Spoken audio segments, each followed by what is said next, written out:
Hello guys, in today's video I'm gonna show you how to make your server muted and how to mute your server on your account on Discord, easy and quick. First click like this here, and now click notifications. Here as you see you will find mute server.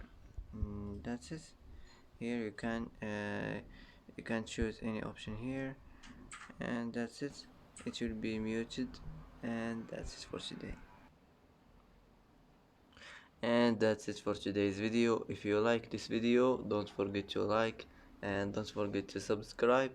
I hope this video is helpful for you, and thanks for watching till the end, and see you in the next video.